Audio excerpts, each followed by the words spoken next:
బాధ్యత లేకుండా, ఒక రాజకీయ పార్టీకి ఉండవలసిన లక్షణాలు లేకుండా బురజల్లే కార్యక్రమం చేయడం అది తప్పు. ఇప్పటికే ప్రజలు వీళ్ళ మీద ద్వేషించే పరిస్థితికి వచ్చారు, అసహించే పరిస్థితికి వచ్చారు. మీకు ఓటు వేయలేదని రాష్ట్రం మీద ద్వేషం పెంచుకోవడం మంచిది కాదు. రాష్ట్రంలో విధ్వంసం సృష్టించడం మంచిది కాదు. ఈ విషయం గుర్తుపెట్టుకోవాలి. మీరు చేసిన పనికి మీకు ఓట్లేయలేదు. మీ అరాచకాలకి ఆ రోజు ప్రజలు తీర్పు ఇచ్చారు. ఈరోజు ఇలాంటి అరాచకాలు ఇంకా చేసి, విధ్వంసాలు చేసి, నేరాలు ఘోరాలు చేస్తే మిమ్మల్ని రాష్ట్రంలో కూడా ఉండేరు. ఇంట్లో నుంచి బయట కూడా రాలేరు. గుర్తుపెట్టుకోండి. ప్రజా జీవితాలతో ఆడుకోవద్దండి. మీరు చేసిన తప్పుడు పనుల వల్ల కొన్ని లక్షల మంది నాశనం అయిపోయారు. 1,40,000 కుటుంబాలు ఈరోజు ఇళ్ళలోకి నీళ్ళొచ్చి సర్వస్వాన్ని కోల్పోయారు. ఇంకొక పక్క 2,50,000 మంది, దగ్గర 2 లక్షలు కాదు, 6,80,000 మంది, 7 లక్షల మంది ఒక వారం నుంచి ఒక మానసిక క్షోభ అనుభవిస్తున్నారు.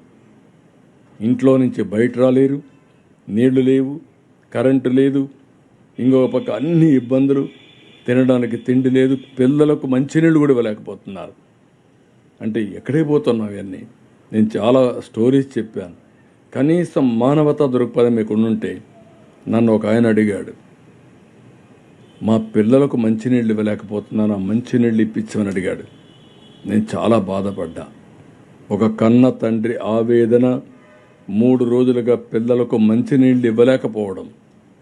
ఇంకొకది ఇక్కడికి వెళితే 1 సంవత్సరం బాబుని తీసుకొని తండ్రి వచ్చేసాడు, భార్యను వదిలేసి వచ్చాడు. అంటే చనిపోతామని అనుకుని కనీసం నేను పోయి నా కొడుకుని బతికించుకుంటే కనీసం న్యాయం చేసేవాడు అవుతానని వచ్చాడు. కానీ మనసు క్షోభిస్తూ ఉంది. ఒక మాట అన్నాడు, సార్ ఏం చేస్తారో చేయండి, నా భార్యను తీసుకురండి. నేను అడిగాను, ఎందుకు వదిలేసి వచ్చావంటే, ఈ బాబు కోసం వచ్చాను, ఎవరు నేను వచ్చేవాడిని కాదు అంటే, భార్య బిడ్డ మధ్యలో నలిగిపోయి బిడ్డను బ్రతికించుకోవడానికి భార్యను కూడా త్యాగం చేసే పరిస్థితికి వచ్చాడంటే మనం గుర్తుపెట్టుకోవాలి. కడాన సెంటిమెంట్ ఎంత ఇదిగా ఉంటాయంటే, ఒక ఆడబిడ్డ తండ్రి చనిపోయాడు, ఈవిడ బతకడానికి పారిపోవచ్చు.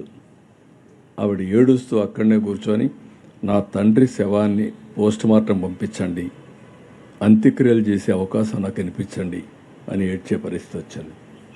అప్పుడు